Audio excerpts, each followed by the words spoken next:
Now that you understand more about Bitcoin addresses, we will discuss another key aspect of the way Bitcoin works, and that is balances, or the lack thereof. Bitcoin users do not have a running balance in the sense that we're used to with bank accounts.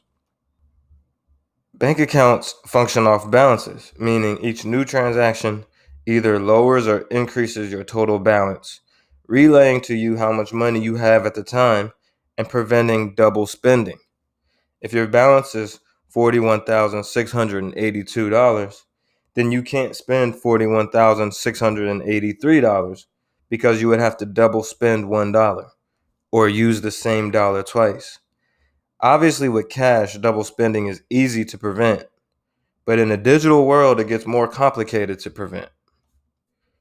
Conceptually, it's easy to think of Bitcoin and the blockchain operating in the same manner, but technically, it's not the case.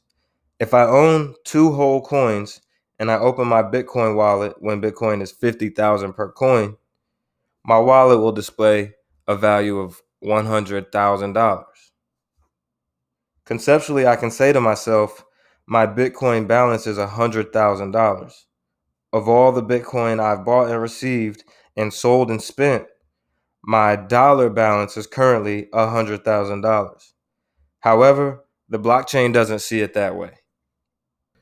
Instead, every Bitcoin transaction functions off of inputs and outputs. The outputs represent the amount to be sent, and the inputs are unspent funds from previous transactions. If I want to send somebody 2 Bitcoin, my wallet will gather the necessary amount of unspent outputs, and the blockchain will verify via a digital signature that I own the private key linked to the public key that is linked to the addresses being used as inputs. And it will verify that the inputs are indeed unspent. As you see, the blockchain doesn't verify my balance is high enough to process a transaction. It verifies that I have enough inputs to cover all the outputs, that the inputs refer to unspent outputs from previous transactions, and that my digital signature checks out. Let's dig a little deeper on the previous scenario in which I had a total of 2 coins and sent 2 coins, so that you can see exactly how I arrived at the total of 2 coins in the first place.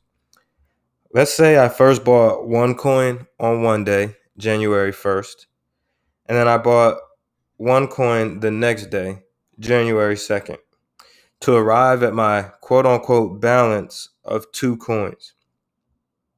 Two separate transactions means my wallet currently consists of two unspent outputs from previous transactions, each in the amount of 1 Bitcoin. Each previous transaction had an input of 1 Bitcoin made up from the person I bought the Bitcoin from, and an output of 1 Bitcoin, resulting in my quote unquote balance or spendable amount of 2 Bitcoin. This also means that the address of the person that sold his or her Bitcoin to me no longer has the funds available to them. And as you see, the Bitcoin that I have in my wallet is made up of unspent outputs from the previous transaction. So it's not that I have a balance of 2 Bitcoin, it's that I have unspent outputs in the amount of 2 Bitcoin from previous transactions. Now we'll build on that previous scenario where I already have 2 Bitcoin. And let's say I owe you money, so I want to send you the 2 coins to pay you back. The blockchain will first verify that I have sufficient funds by checking my unspent outputs from previous transactions. In this case, it will see that I have 1 Bitcoin unspent from one transaction and another Bitcoin unspent from a different transaction, allowing me to send you 2 Bitcoin in a new transaction. My unspent outputs will then be depleted from my wallet, and my wallet, quote unquote, balance will go down to $0 and 0 Bitcoin.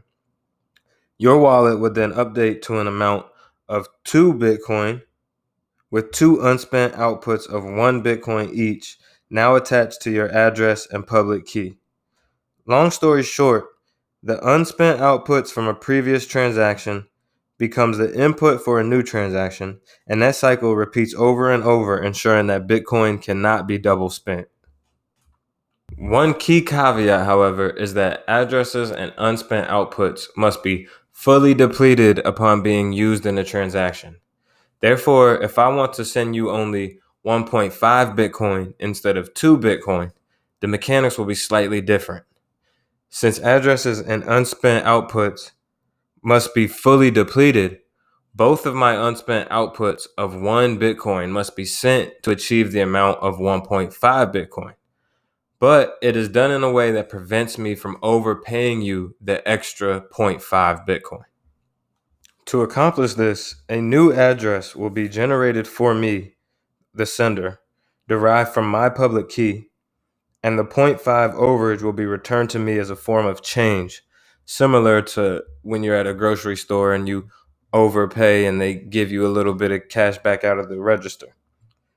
Therefore, one address or unspent output of 1 Bitcoin is fully depleted and sent to you, while the other address and unspent output is fully depleted by sending half to you and half to the newly created address for me. This results in a new unspent output or quote unquote balance of 0.5 Bitcoin in my wallet and 1.5 Bitcoin in your wallet. Conceptually, it's okay if you view your Bitcoin wallet in terms of a balance, but it's important that you understand how the blockchain views it and why it must perform the way it does. Since the blockchain is decentralized, there's no third party tracking balances. Instead, the blockchain prevents double spending by checking addresses to ensure the necessary outputs are covered.